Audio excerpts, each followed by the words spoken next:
memulai pembelajaran hari ini, mari kita membaca doa terlebih dahulu, ya, membaca doa menuntut ilmu. Oke, yuk. A'udzu billahi minasyaitonir rajim. Bismillahirrahmanirrahim. Raditu billahi rabba wa bil islami dina wa bi Muhammadin sallallahu alaihi wasallama nabiyya wa rasulah. Rabbi zidni ilma warzuqni fahma. Amin. Sebelum pembelajaran kita mulai, Bu Guru akan mengabsensi kalian semua dulu, ya.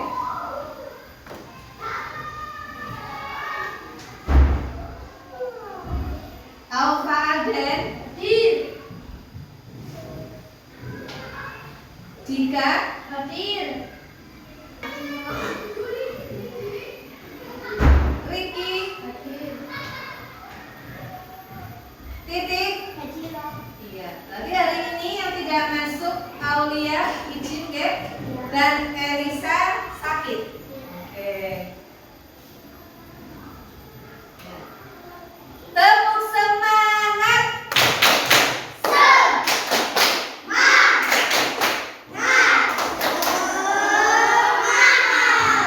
Oke, hari ini masih tetap semangat untuk belajar, ya.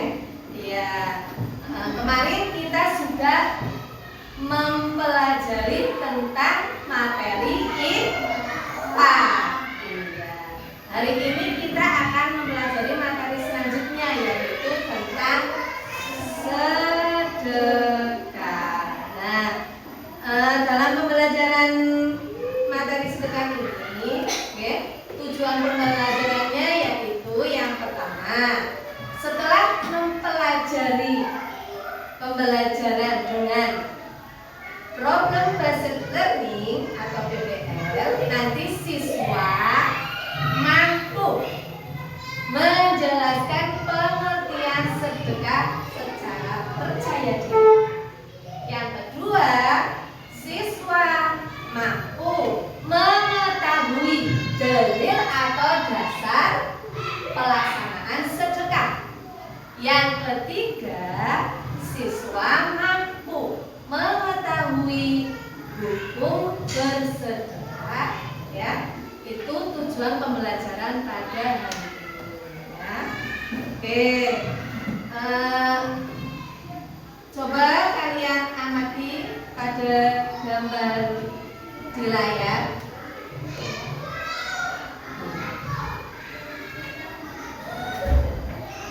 Gambar apa itu?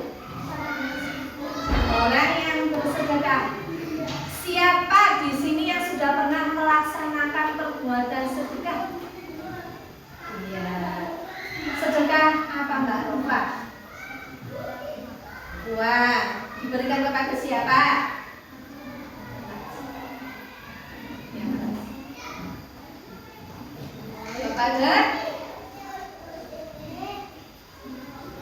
Kepada siapa?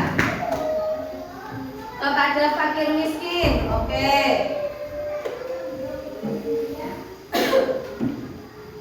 Mas Hendri tadi sudah pernah melaksanakan sedekah kepada siapa, Mas Hendri?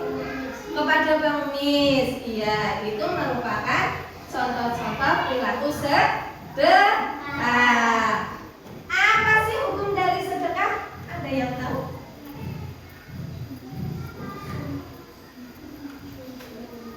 Ada yang tahu? Apa sih? Ada yang tahu? Coba. Kok kenapa Rasulullah itu memerintahkan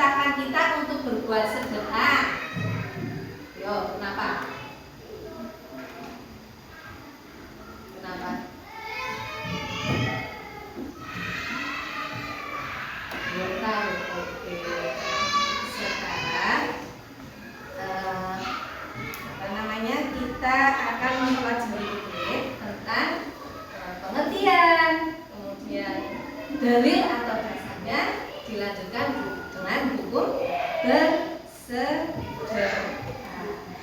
Ya. Oke, sekarang kita bagikan dulu.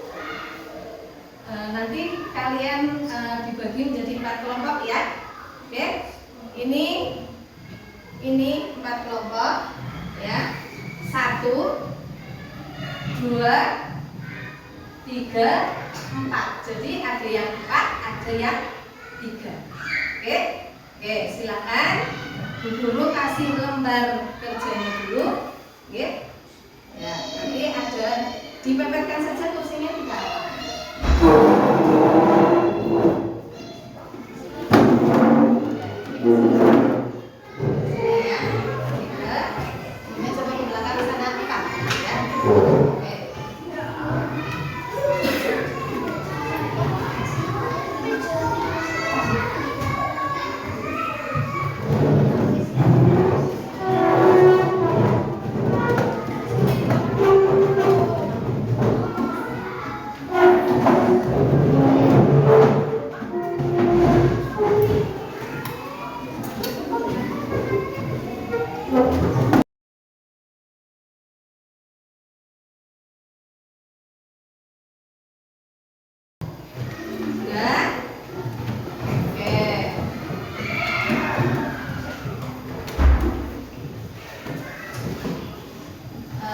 Sebelum kalian menyelesaikan tugas, terlebih dahulu Bu Guru akan menyampaikan tentang materi hari ini. Oke, bisa nanti kalian lihat di layar. Oke. Yang pertama, oke, kita akan mempelajari tentang sedekah. Nah, ini untuk pembelajaran hari ini kita akan mengulas tentang pengertian, dalil dasar sedekah, dan hukum sedekah. Yang pertama yaitu tentang pengertian sedekah. Apa sih itu sedekah?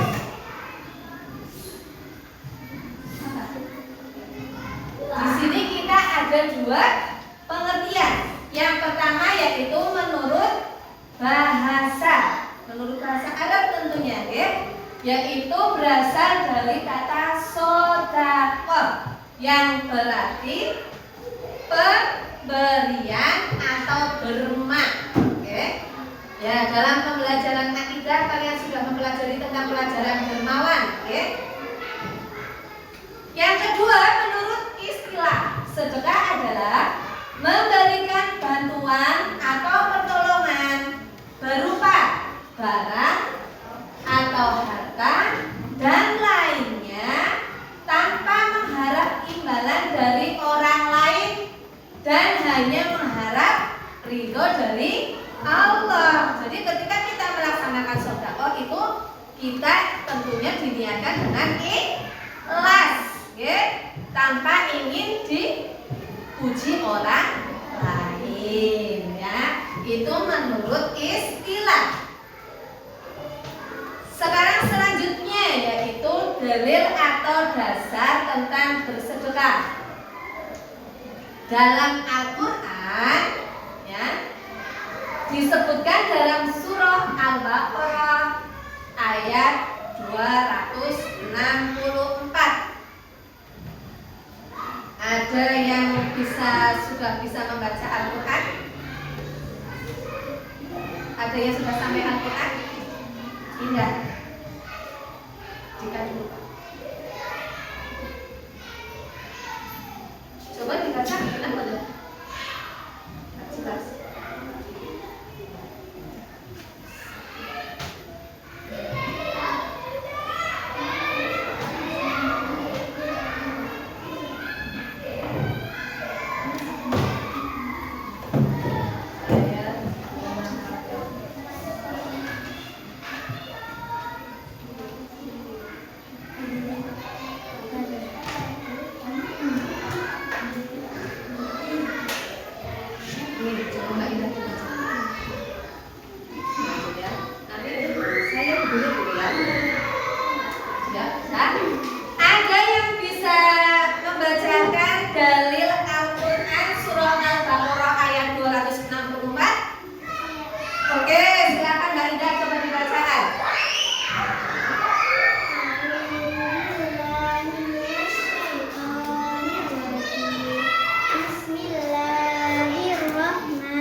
terima kasih kepada Kak Indah yang sudah membacakan dalil bersedekah sesuai surah Al-Baqarah ayat 264.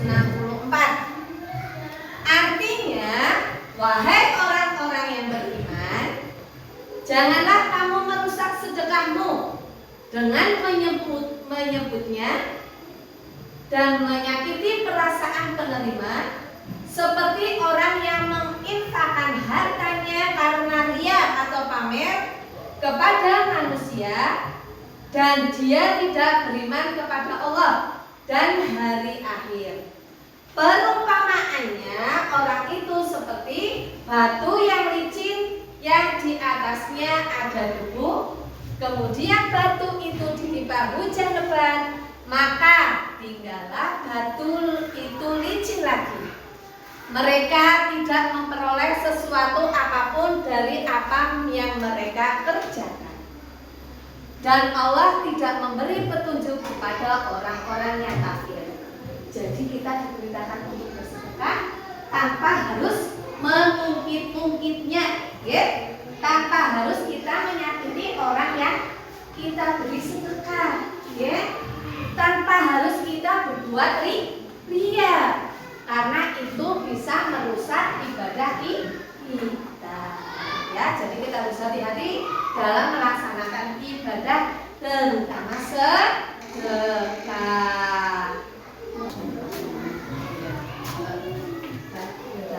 Selanjutnya yaitu surah Yusuf ayat 88, ya.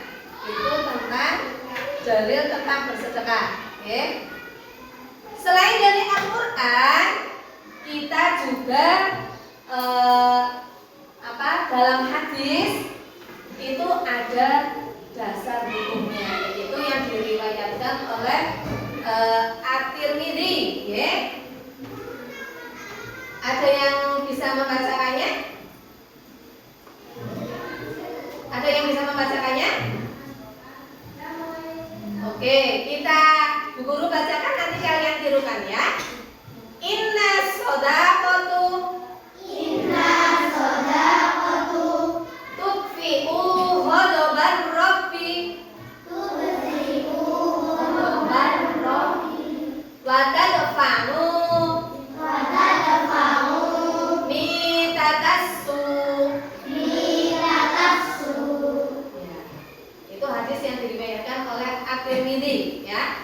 Artinya, ya, sesungguhnya sedekah itu dapat memadamkan murka Tuhan dan menghindarkan diri dari mati su'ul khotimah. Jadi dengan kita bersedekah itu bisa meredamkan murka Allah. Tapi kalau kita melaksanakan sedekahnya dengan ikhlas, oke. Selanjutnya hadis yang diriwayatkan oleh Imam Muslim, ya. Ini tentang sedekah jariyah, ya. Idza mata banu adama in qata'a amaluhu illa min salasin shadaqatin jariyah aw ilmi yuntafa'u bih aw walidayhi sholihin yad'u lah, ya. Yang artinya apabila anak Adam manusia telah meninggal dunia, maka semua amalannya akan terputus kecuali 3 hal, yaitu yang pertama sedekah jariyah, sedekah jariyah, ya. Yang kedua ilmu yang bermanfaat, dan yang ketiga adalah doa anak soleh, ya, yang mendoakan kedua orang tuanya.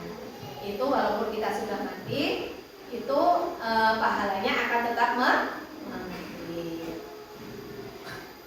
Nah, sekarang kita menuju ke hukum sedekah. Hukum sedekah apa sih? Yang keras apa? Sunnah mu'akkad. Iya, sunnah mu'akkad.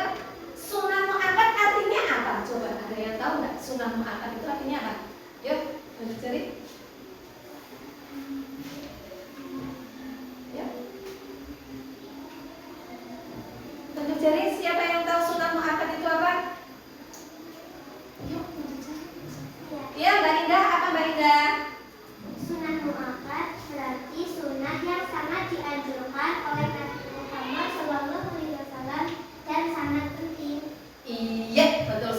jawabannya Mbak Indah ya. Sunnah muakkad adalah sunnah yang sangat dianjurkan oleh Rasulullah karena itu sangat penting ya. Jadi kita ya harus mengikuti sunnah-sunnah Rasulullah. Salah satunya dengan melaksanakan sedekah. Itu yang pertama tentang hukum sunnah. Yang pertama adalah sunnah muakkad. Nah, dari sunnah muakkad itu ya bisa berubah menjadi hukum wajib. Ya. Sunnah muakkad bisa berubah menjadi hukum wajib bila mana kondisi seseorang yang membutuhkan sedekah itu dalam kondisi yang kritis, bahkan bisa mengancam nyawa seseorang. Misalkan ya, Nizam punya simpanan makanan ya, di situ ada pengemis ya, pengemis itu sudah tua, tidak punya saudara. Jika Nizam tidak memberikan makanan kepada pengemis itu, maka akan mengakibatkan pengemis itu akan meninggal. Maka Nizam melakukan sedekah itu dengan menjadi hukumnya hukum wajib. Nizam harus memberikan sedekahnya itu kepada pengemis itu. Itu bila alasan mengapa hukum sunnah muakkad menjadi hukum wajib. Ya. Dari Bu Guru yang sampaikan di sini ada pertanyaan? Silakan. Silakan. Tidak ada. Oke. Kalau tidak ada, silakan kalian menyelesaikan tugas yang tadi Bu Guru bagikan. Silakan kalian diskusikan, ya. Diskusikan. Tapi sebelum kalian diskusi, kalian tulis dulu nama-namanya, ya, nama anggotanya. Silakan ditulis. Ya, ditulis dia. Dan kelompok 1, 2, 3, kelompoknya dikosongin saja nggak apa-apa. Ya, sudah diisi? Nah, sudah ya, oke. Kalau sudah selesai mengisi, silakan sebelum kalian mengerjakan, Bu Guru akan tampilkan video tentang Abu Thalha. Oke, yuk simak dulu. Nanti kalian sebelum kalian mengerjakan soal tugas hari ini, ya, Bu Guru akan tampilkan kisah tentang Abu Thalha, ya, dan keluarganya ketika menyambut tamu Rasulullah yang dalam keadaan lapar karena perjalanan yang sangat jauh.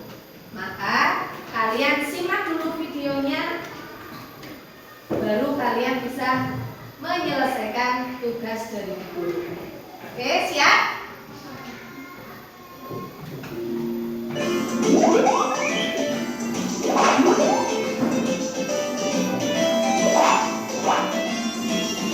Pada suatu hari, ada seorang lelaki musafir yang bertamu ke rumah Rasulullah SAW.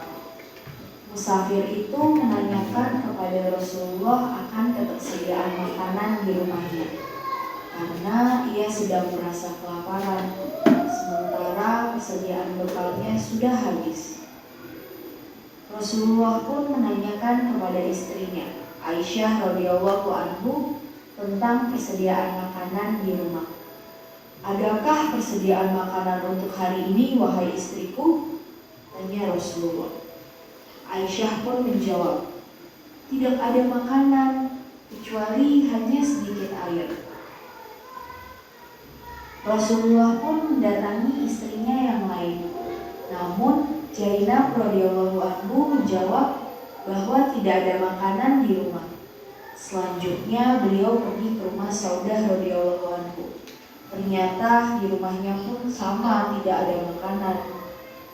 Karena tidak bisa menjamu tamu di rumahnya, akhirnya Rasulullah pun pergi ke Masjid Nabawi. Ketika sampai di Masjid Nabawi, beliau kemudian bertanya kepada para sahabatnya, "Siapakah yang mau menjamu tamuku?" Tanya Rasulullah SAW kepada para sahabat. Kemudian berdirilah sahabat Abu Thalhah Al-Ansari. "Saya bersedia untuk menjamu tamu ini, wahai Rasulullah. Biarlah musafir ini makan malam bersama keluargamu," kata Thalhah. Akhirnya tidak lama tamu itu pun diajak Abu Thalhah menuju rumahnya. Dan sesampainya di rumah, ketika tamunya itu sudah duduk di ruang tamu, Abu Thalhah menanyakan ketersediaan makanan pada Ummu Salamah, istrinya itu. "Adakah ketersediaan makanan malam ini?" tanyanya. "Tidak ada, kecuali untuk makan malam anak-anak pada malam hari ini," jawab Ummu Salamah. Abu Thalhah pun mengatakan kepada istrinya untuk segera mengajak anaknya tidur lebih awal, agar pada malam itu tidak merasa lapar.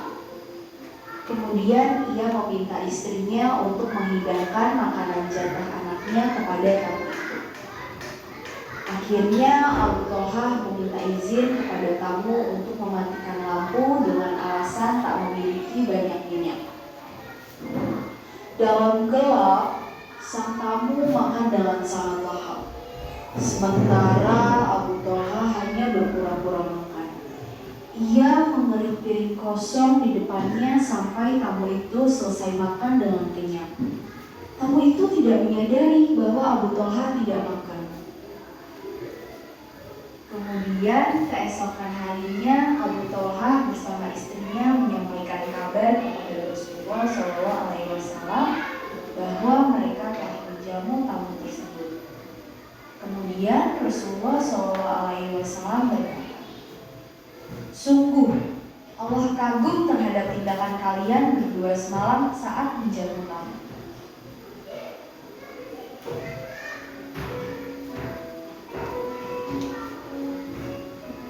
Sahabat, dari kisah Abu Thalhah dan istrinya ini kita dapat belajar tentang sikap ihsan, yaitu mendahulukan kepentingan orang lain di atas kepentingan diri sendiri. Dan Allah sangat menyukai sikap ihsan ini. Abu Thalhah dan istrinya rela menahan lapar bagi membantu musafir yang sedang membutuhkan. Allah pun menurunkan satu ayat, yaitu Quran Surat Al-Hasyr ayat 9 yang menunjukkan pujian atas sikap mereka.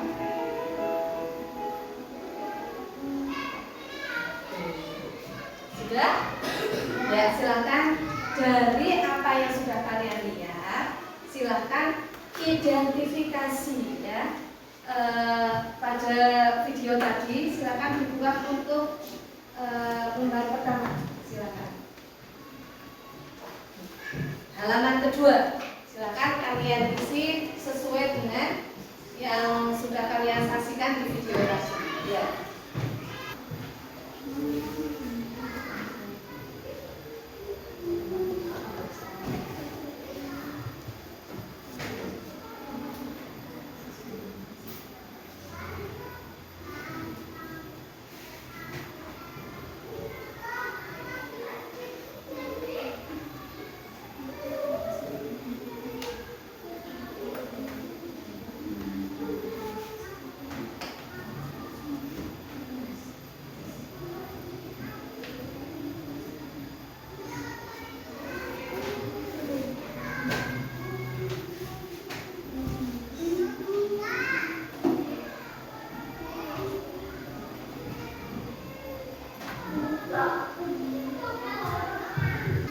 Oke, ya anak-anakku semuanya, untuk hasil diskusinya nanti kalian mempresentasikan hasil diskusi kalian, ya.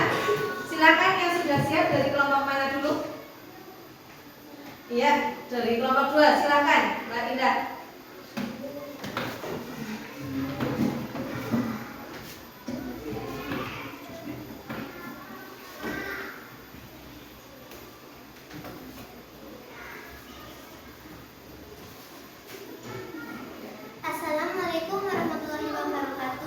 Waalaikumsalam warahmatullahi wabarakatuh. Kami dari kelompok 2 akan mempresentasikan hasil diskusi kami. Yang pertama, apa yang dilakukan Abu Tholhah dan istrinya, yaitu menyambut tamu Rasulullah yang kelaparan. Termasuk kategori apakah perbuatan Abu Tholhah dan istrinya, yaitu sedekah. Apa hukum sedekah yang dilakukan Abu Tholhah dan istrinya? Hukumnya wajib karena Abu Tholhah memberi makan kepada musafir yang sangat membutuhkan makanan. Demikian presentasi kami. Wassalamualaikum warahmatullahi wabarakatuh. Waalaikumsalam warahmatullahi wabarakatuh. Ya, dari presentasi kelompok 2 ada pertanyaan? Silakan. Silakan. Ada yang mau bertanya untuk kelompok 2?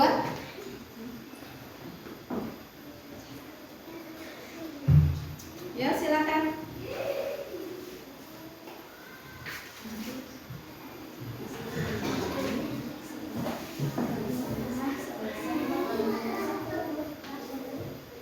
Meminjamkannya, ya kita harus meminjamkannya karena dia membutuhkan. Ada yang lain lagi? Oke, kalau tidak ada, yuk kita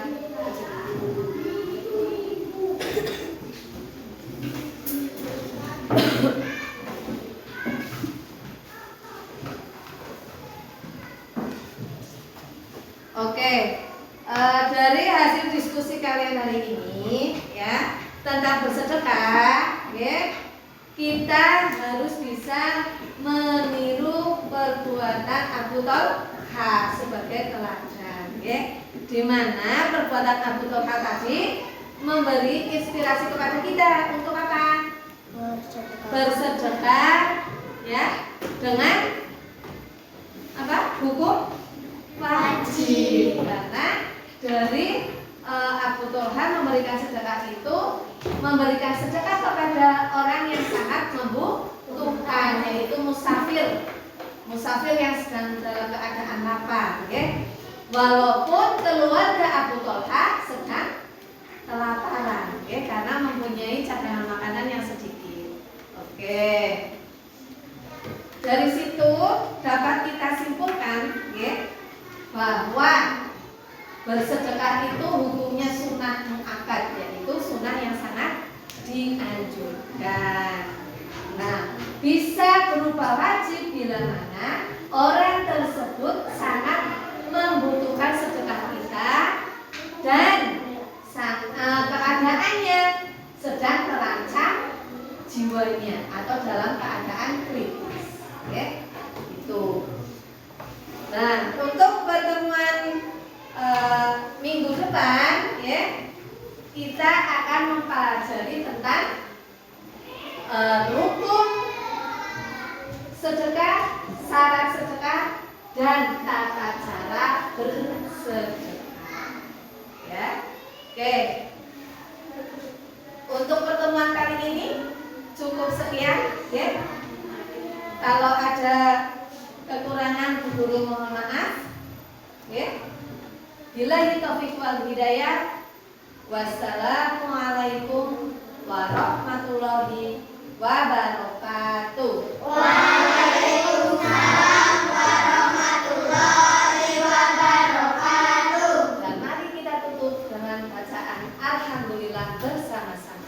Alhamdulillahirabbil alamin. Terima kasih ya. Besok kalau apa?